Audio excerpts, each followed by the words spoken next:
All right, if y'all are ready, we'll go ahead and get started. Anybody have any changes to the agenda? Okay. Then I make a motion that the agenda be approved. Second. All in favor? Aye. So we'll start with an update from Parks and Rec, Kevin.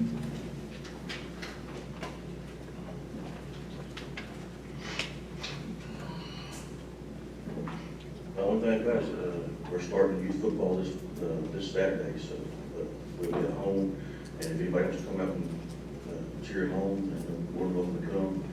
And during the past rain, we did have a little bit of flooding on the walking trail, but they just, the road department, they brought their broom out, and they'll be everything cleaned up pretty quick.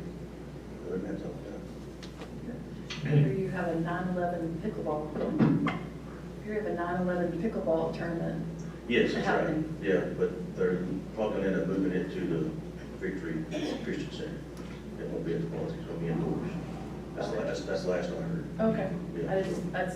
I kind of follow their emails and they asked me about getting involved with it. Yeah, the last I heard, they was gonna move it there, but I mean, it really all depends on how many they get signed up to, because they may have to use both venues. So that would be good. Okay. Thank you, Kevin. All right, thanks.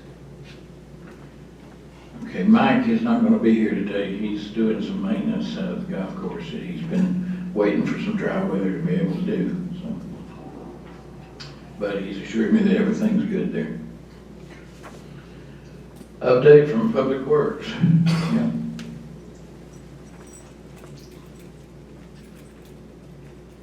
Good morning, folks. It's good to be back. Good to have you back.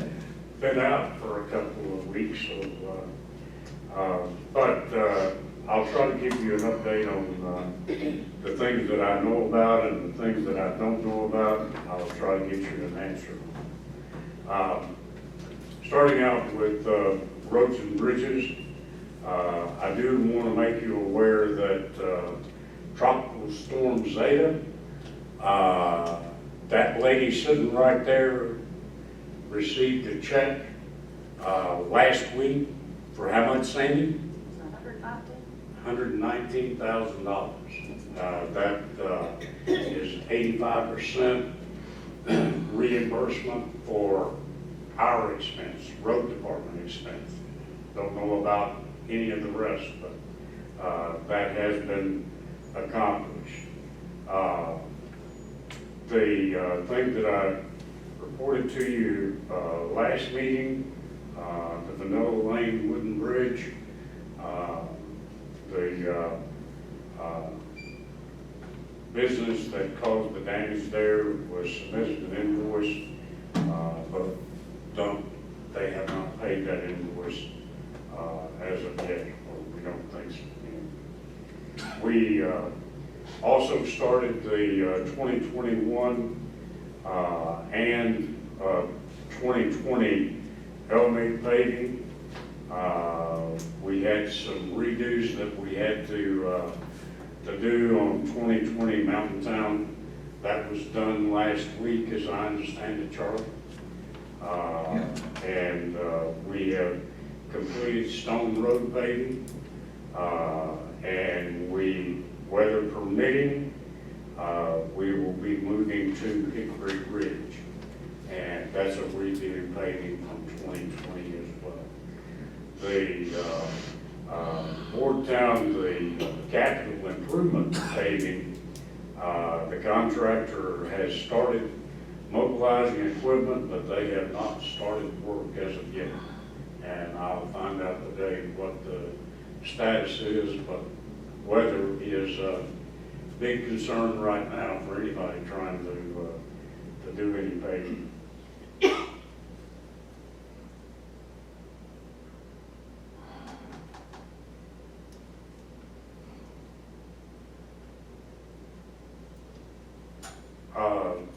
Solid. Any questions on the road department? Solid waste.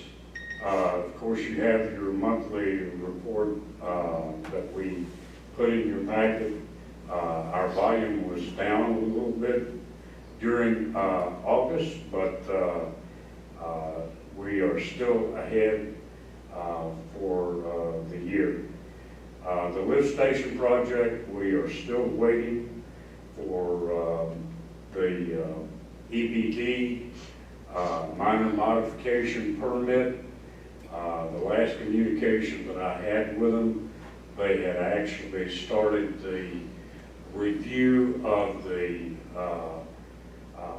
second set of plans where they had gone back and asked for additional detail.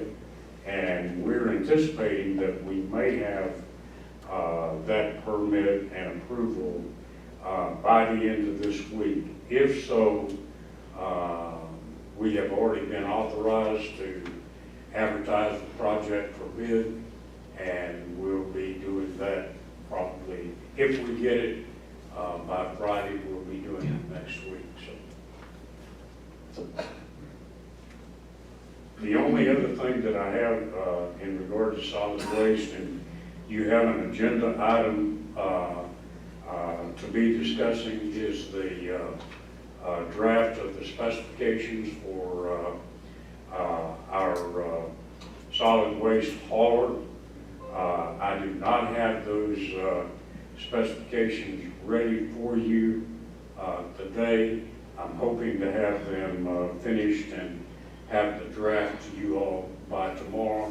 I don't expect any approval of that, but that we've got to get done this month. So that's all I have. Okay, thank you, Jim. All right.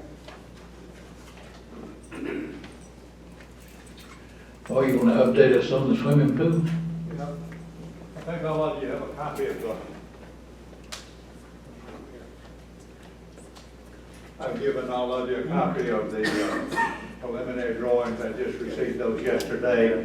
I haven't had a chance to review them, but just on a quick glance, they look fairly well.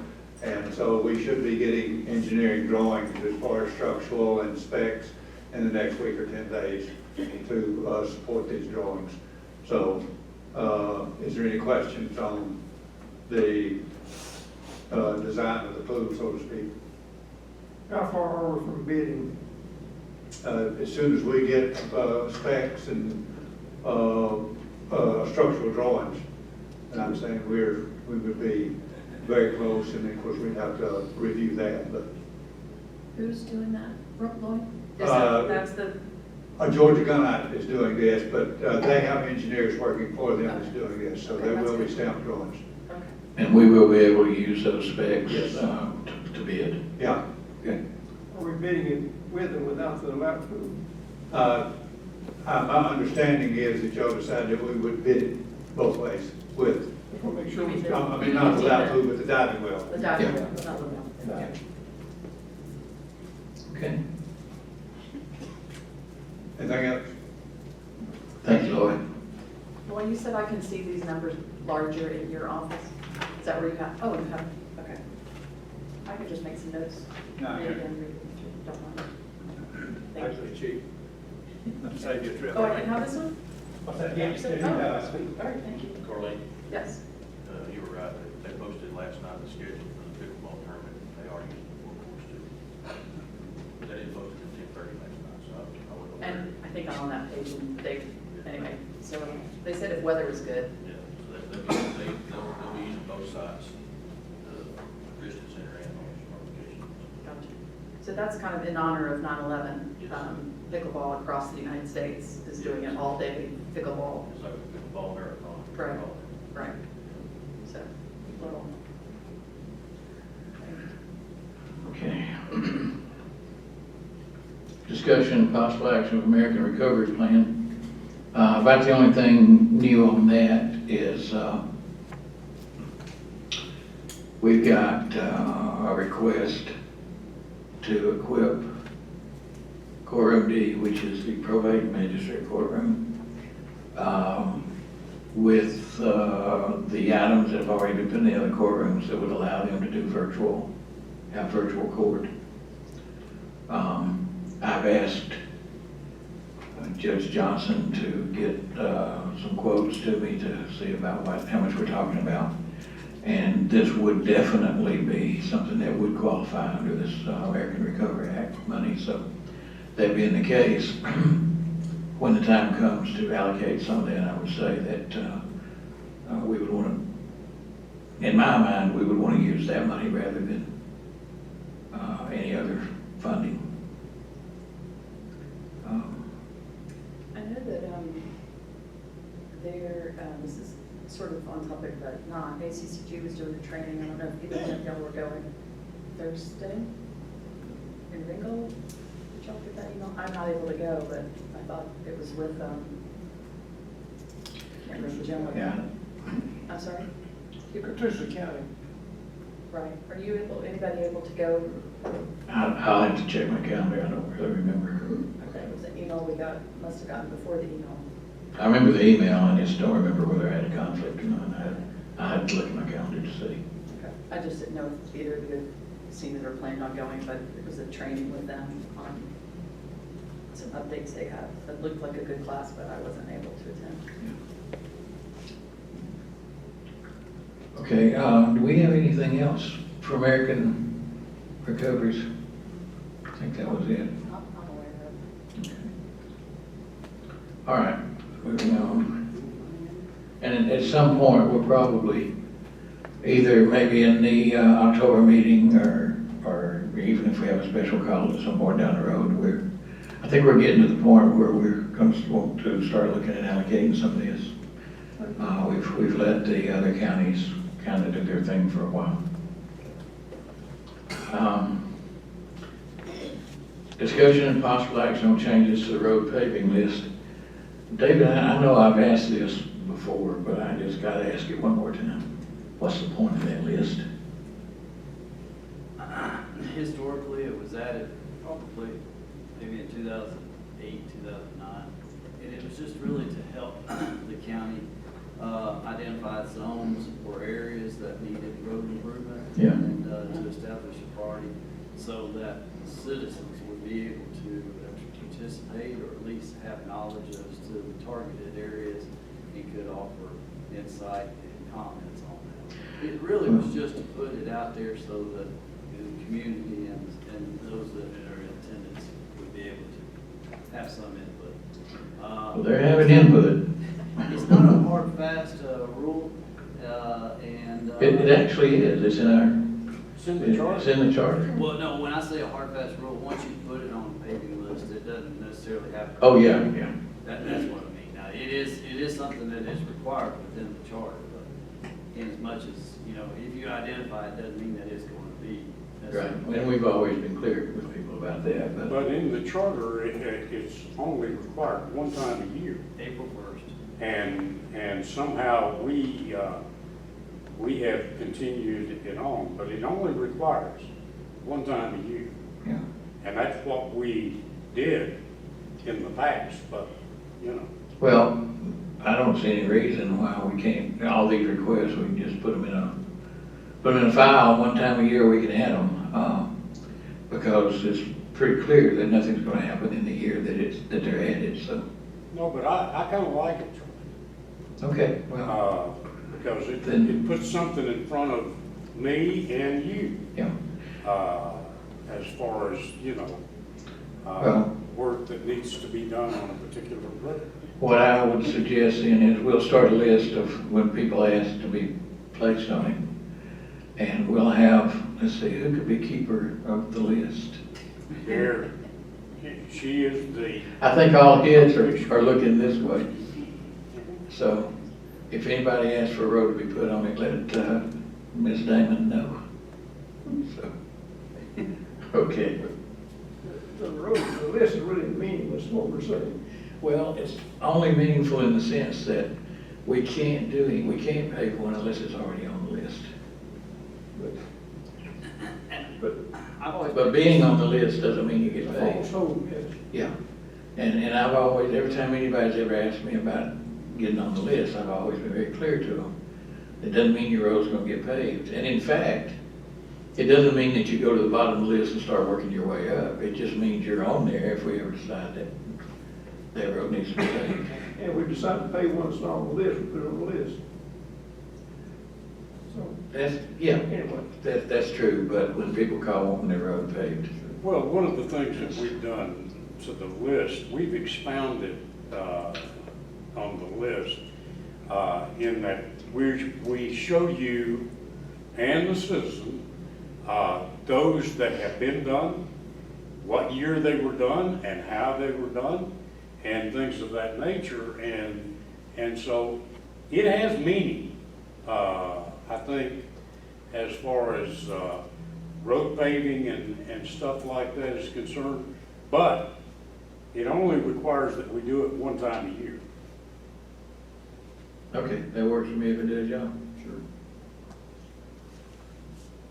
Sure.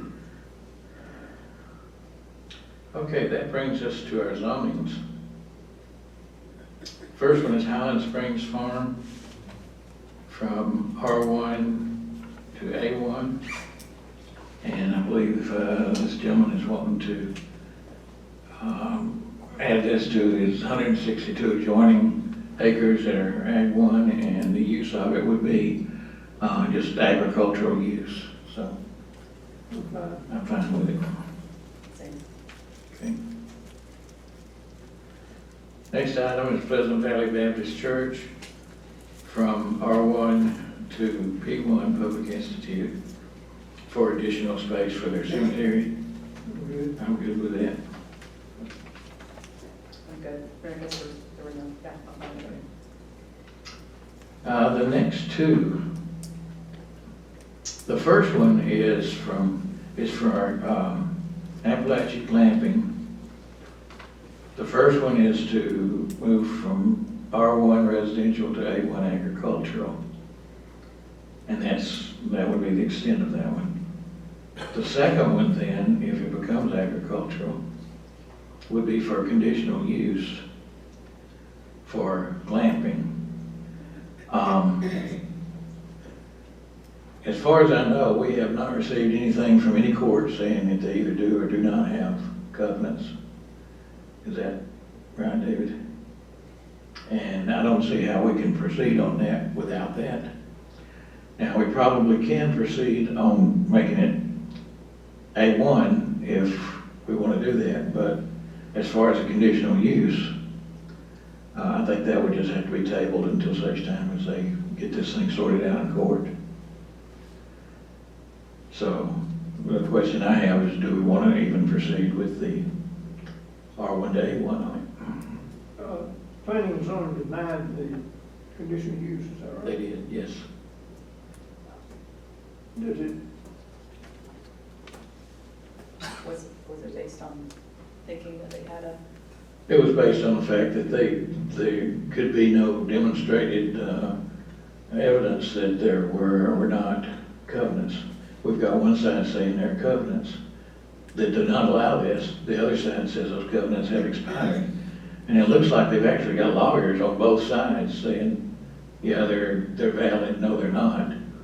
So based on that, I think they just denied the conditional use and then sent it on up to us. But well, I don't see how we can approve it either until a court decides whether, if those covenants are enforced, then they can't do it, period. And if they're not, then it'll be up to us to decide whether they can do it. But until we know which way that goes, I don't see we can do anything. I don't see why we couldn't decide without regard to the covenants. We could probably decide to deny it without regard to the covenants. We could not approve it, I don't think, without regard to the covenants.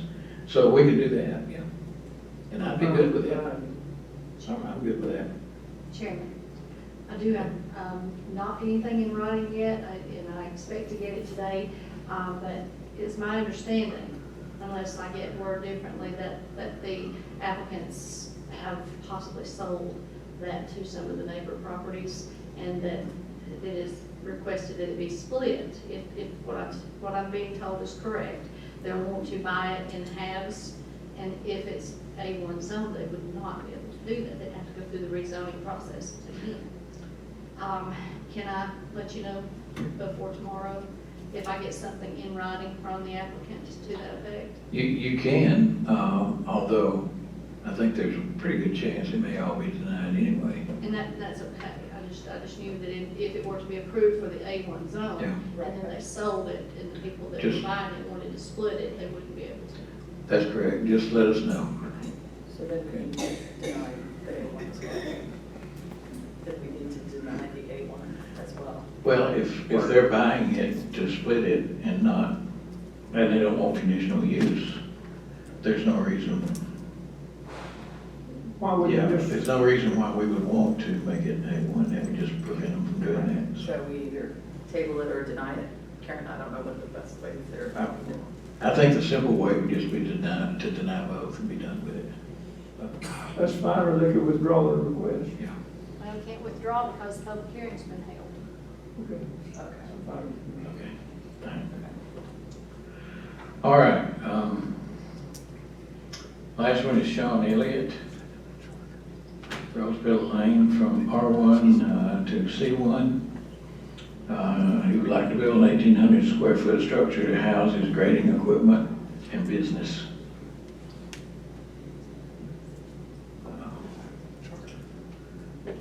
Personally, I'm okay with it. Sure. Okay.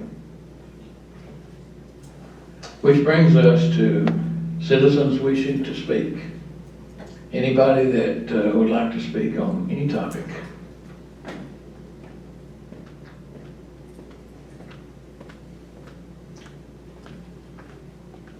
Good morning. Good morning. John DiLorenzo, 783 Lakeland Drive. I guess Gilmer County, Georgia. I don't live in the city. But I was just through, I just drove through Jake's Landing the other day. I was trying out the roads to see where they went. Yeah. They don't actually go down to Jake's Landing yet. But the roads are not even paved. They're built-up roads. It's gravel and tar. I thought they had to have a paved road in a Well, subdivision. when you say gravel and tar, are you talking about the triple surface paving, the tar and chip? Paving it. Because we do deem that to be paved. How come there's no storm drains?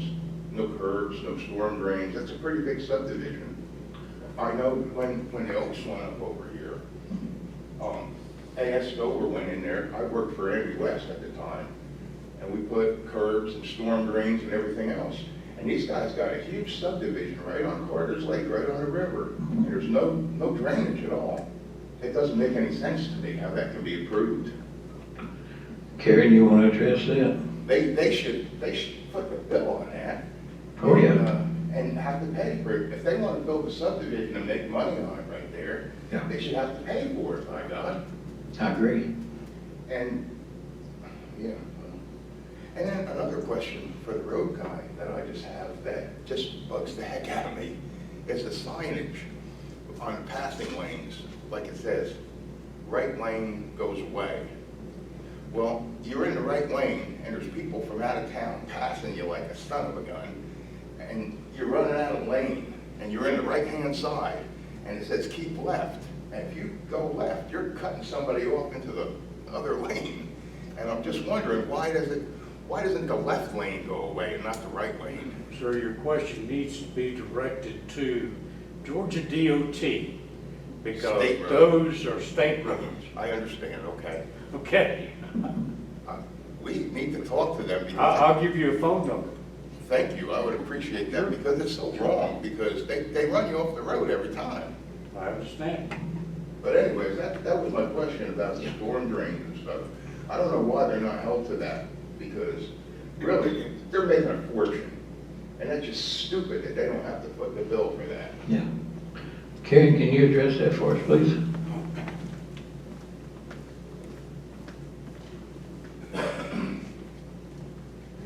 The Class C roads, which is what comes with subdivisions where the acreage is less than an acre and a half. You have to have a paved road, or acre and a half and less. And these are 1 acre. They did I have to go get the plat to see, but I think that there are 124 lots, and they're either an acre and a half each with no green space, or they've got green space and they go down below an acre and a half on some of the lots.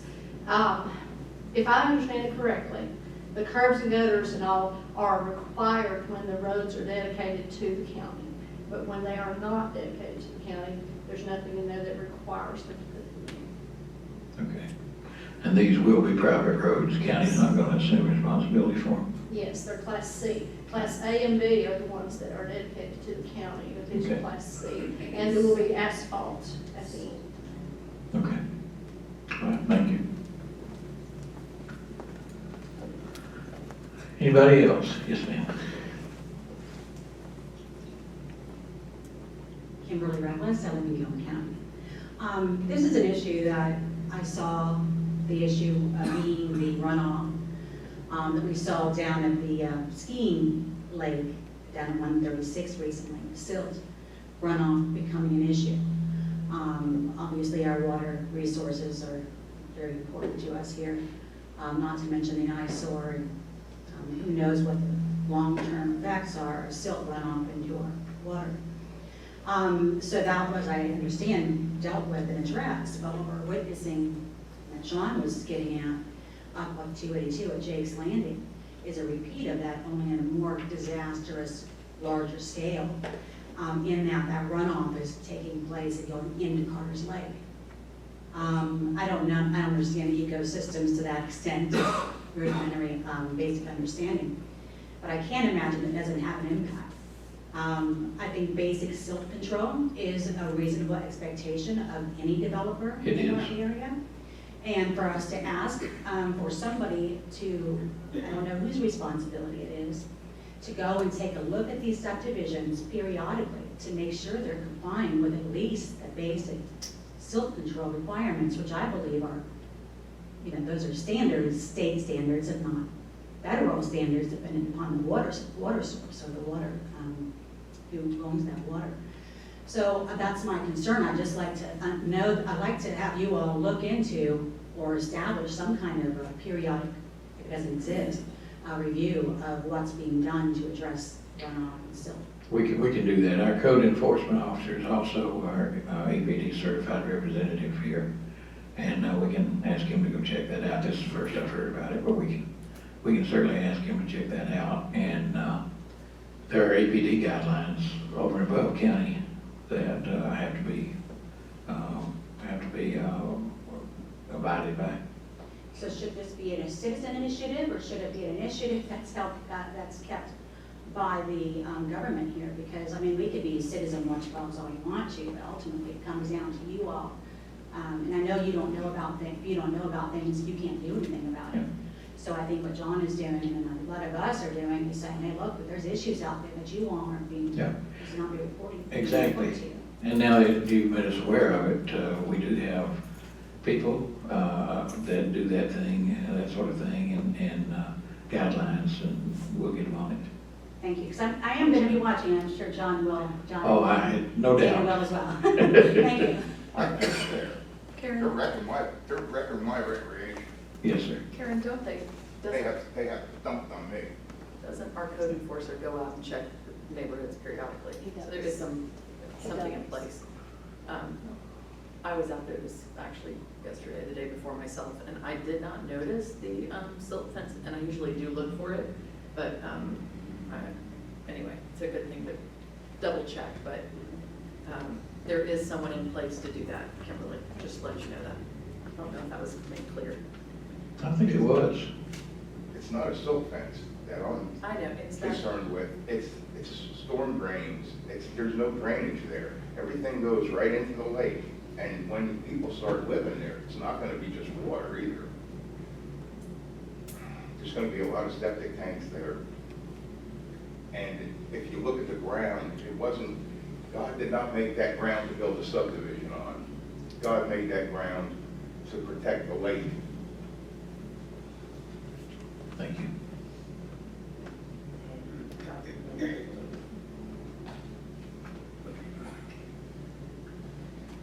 Anyone else? Okay. Discussion and possible action to design for a new animal shelter based on presentation by animal shelter staff, supporters, and contributors. So we'll have those folks here tomorrow night to make their presentation. Do y'all have the latest, yeah, you got them there. Okay. Any surprises? No. Okay, any questions on that? Resolution to transmit the 21-22 annual update of the capital improvement element for Gilmer County and the cities of LJ and East LJ for review. This is something that was kind of kicked off as a Water and Sewer Authority requirement. And, No problem with me. okay. No problem. Appointment of a member to Keep Gilmer Beautiful Committee. David Grubb is the requested candidate. Okay. Discussion and possible action specifications of solid waste vendor, and we've heard from Jim about that. Discussion and possible action of permit and rate fee changes for planning zone. Karen, you want to give us an overview of what you got here?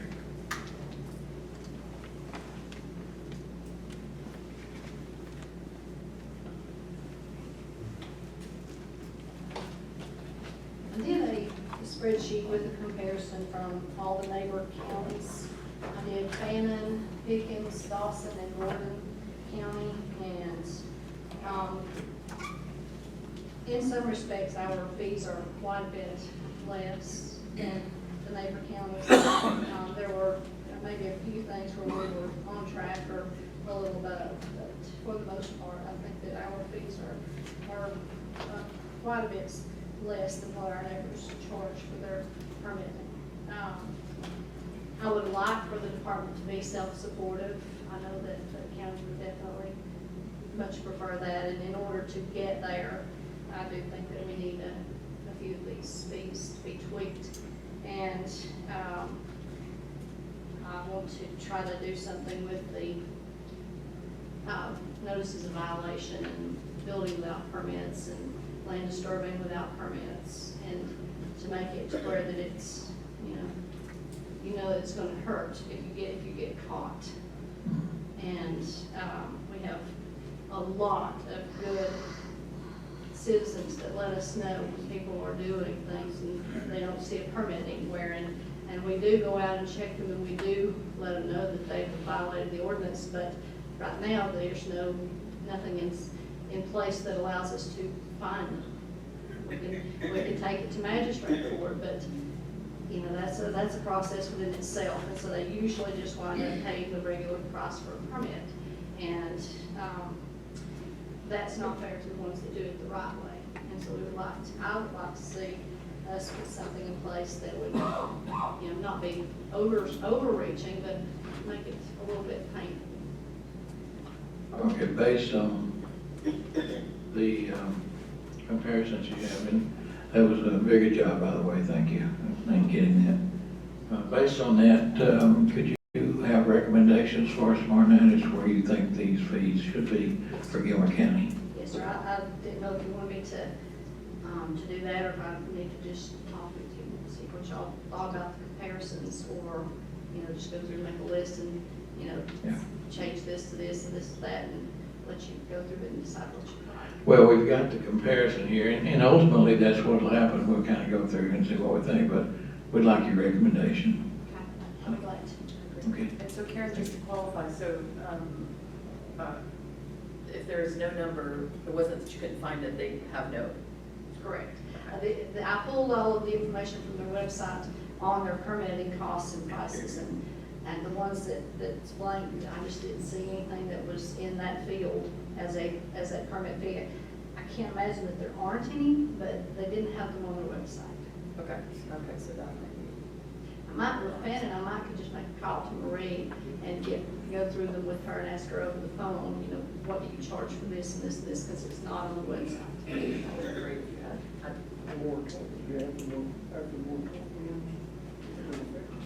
No, this would actually, there's no moratorium on somebody just buying a lot and building a house. That's just for subdivisions, so this would affect that. I'm just saying, He's I think it'd be better. when to put this into effect. Okay. And Let's go ahead and do that, but it doesn't have to be for tomorrow night, so, I'll get you ASAP. yeah, and just get it to all of us. Okay. Thank you, Karen.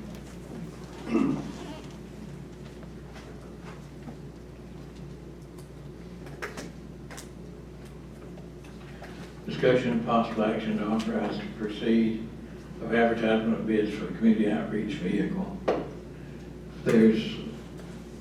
This would be funded by the American Rescue Act, and there is no way around bidding on it, and we wouldn't want to go around bidding on it anyway, so just need to discuss approval to go ahead and ask for bids for that vehicle tomorrow night. we've already approved the budget, so we've already approved except for bidding aspects. Well, I don't think we've approved in the sense that we've actually got a resolution, but we've agreed to it.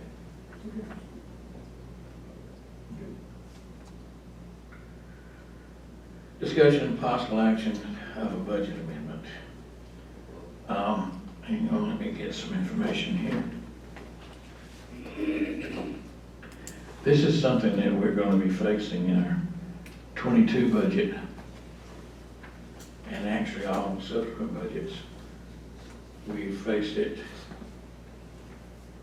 in all previous budgets as well, but we just kind of sidestepped it.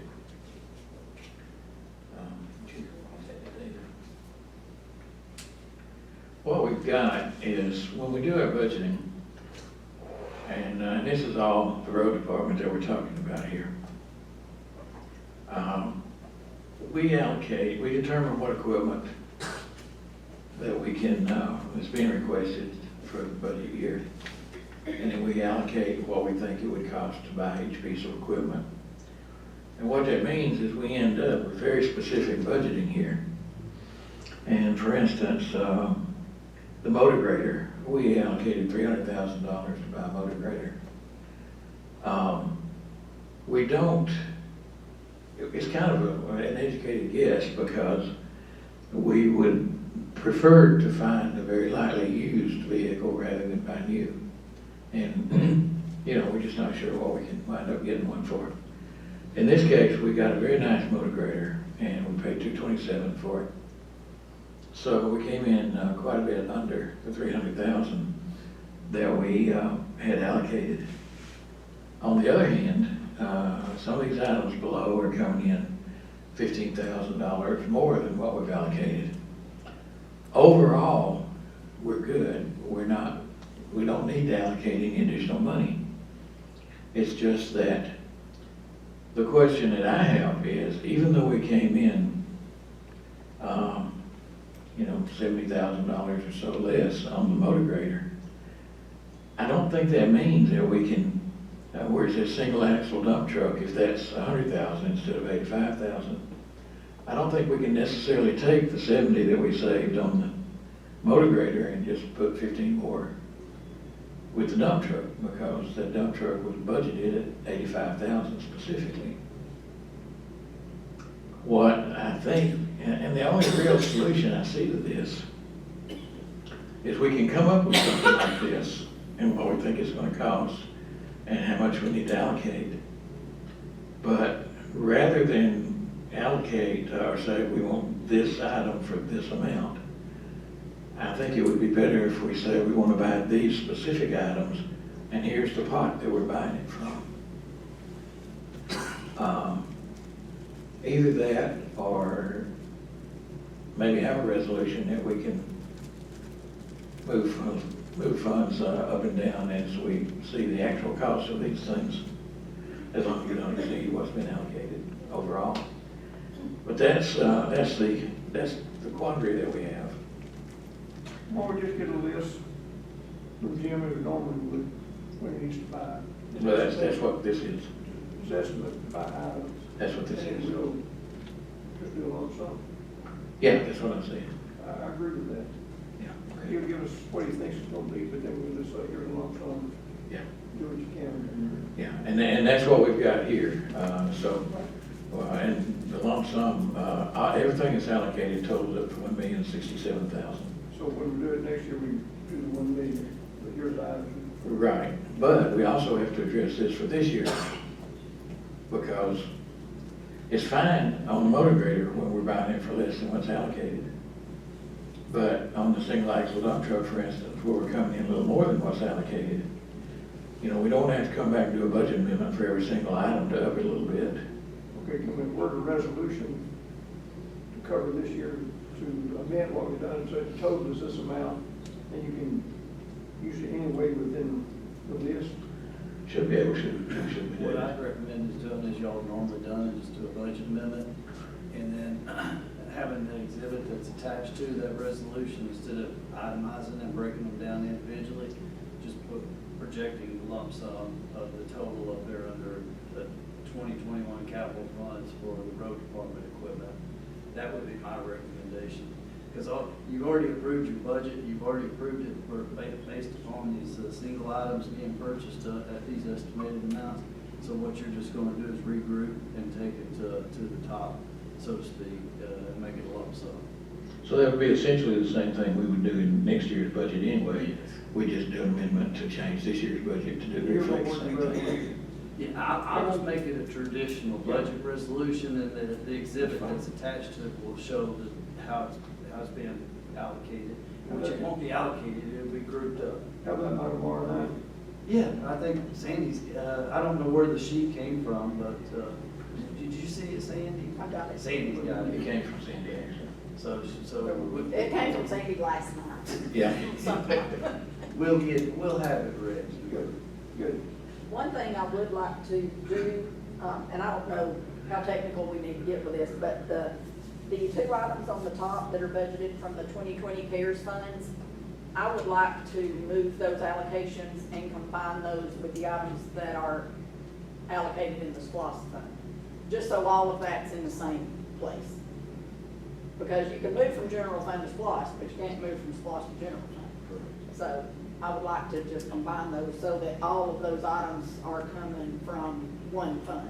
The money would also be moved to SPOS. And because of the way that the CARES funding kind of played out, that money is actually, at this point, can be used for anything. It's not subject to proving it's COVID related, because this is actually reimbursement money for what we've already spent and proved that was COVID related.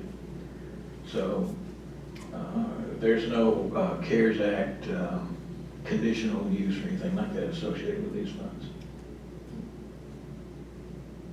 Okay. Any questions on that? I'm not sure I understand what she wants to do with the, This is actually a separate pot of funds here, the CARES Act funds. What she's saying is, let's move these two items down here with these, and just move this money from this pot into this pot. And just have one big list rather than two. we're not required to keep the CARES separately identified. Not in this case, because what happened on that was, you know, we were able to use the entire, I think it was about $1.5 million or About something. 1.5 million. We were able to use that entire amount to get reimbursed for hazardous duty pay. Right. So at that point, CARES has been satisfied, So this really, and now it's our money to use. not really CARES money. Exactly, exactly. So We just just, don't call it. That's the We reality. we just haven't brought it Right, back gotcha. into the budget yet. I'm fine. Okay, does anybody have any need for an executive session? I don't know, I'd like to ask no questions. Yeah, sure. On the studies that the Regional Commission is going before, you refer to it as studies. What, I heard traffic study mentioned, what else is going Primarily what they're going to do is take our planning, our combined plan, and just tear it to pieces, you know, exactly what portions of the county would be suitable for subdivisions, what portions of the county would not be. They want to look at roads in terms of capacities. Not so much in terms of condition and wear and tear, but in terms of carrying capacity and that sort of thing. So We're, keep on, no, go. we're on a tight time frame. Yes. If they can keep to that, I'm not sure if it's extendable to Well, I think it's going to be close. I believe you can do it. So, We can push them to do it. I'll let them know that. so Charlie, they're not gonna do, or might be combined traffic studies, they're gonna look through the comprehensive plan, is that what you're referring to? They are going to look through the And comprehensive plan And help us decide which areas would be best for, yes, and why. okay. And most specific to that is, they want to, the carrying capacity of the roads is something that's not really in great detail in that comprehensive plan. Right. And so we want to fill that out and come up with I guess, a list of roads that are at capacity, beyond capacity. This one could have a little more. And then coordinate that with what sections of the county are allocated for this type of growth within the comprehensive plan. So, you know, we'll end up with, if you're wanting a X number of lot subdivision, then it could be placed in this portion of the county. Except maybe not right here because the roads won't carry it. I mean, it gets specific to exactly where the county, where these things can be placed without putting the county in a very serious bind, particularly road-wise. And that, is Ethan that you're talking with about that? Yes. Okay, because I'm gonna reach out and ask more questions, I'm just, I wish you wouldn't. you wish I would not? Yeah. Why could I not ask more questions about this? Well, you can ask, the questions I wish could be asked here. I don't want Ethan going 3 different ways. I'm not asking Ethan to go in 3 different ways, I want clarification of what they're talking about. And because I kind of understand, I mean, I'm sure I can ask our representative any questions I would want to ask. I'm not asking him to go any different direction than you have discussed with him. Well, I'm sorry I brought it up.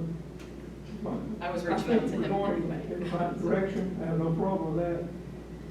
I just want a little clarification, so I'm sorry I brought it up. no, I think you have to have a point of contact, and it has to be you. I completely agree, not asking for that to change whatsoever. I was not aware of the detail of this study, and I think I'm due to, I mean, it's almost my right to find out what exactly is being studied, so I know and can let people know. So, anyway. anything else? Can I talk more? Yes, sir.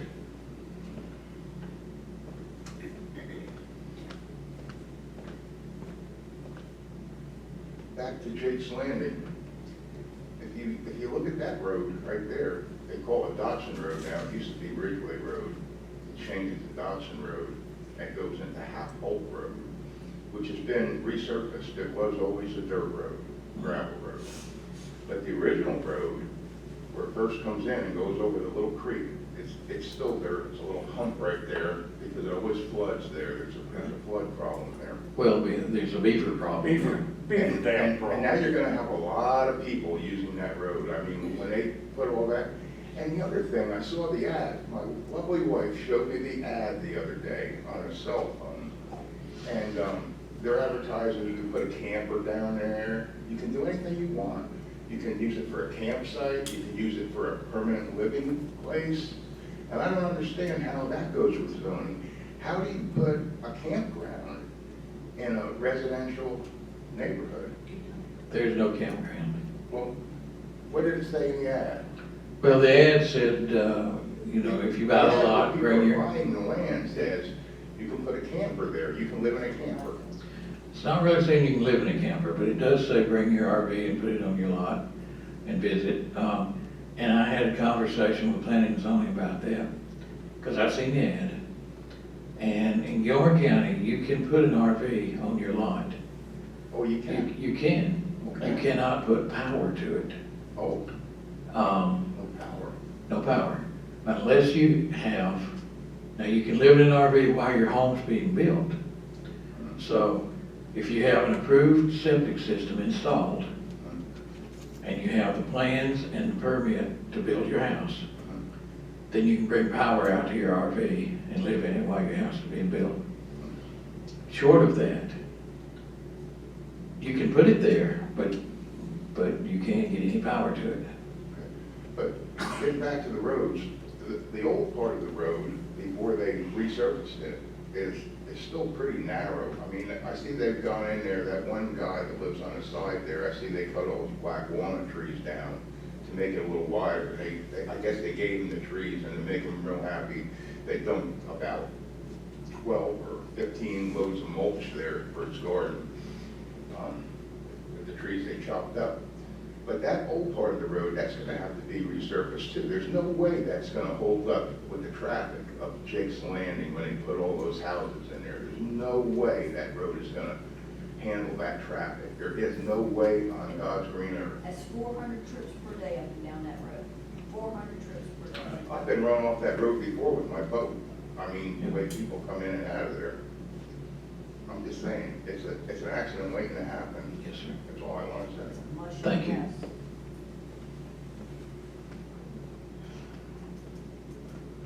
Bees. I'll make a motion to adjourn. I'll second that. All in favor?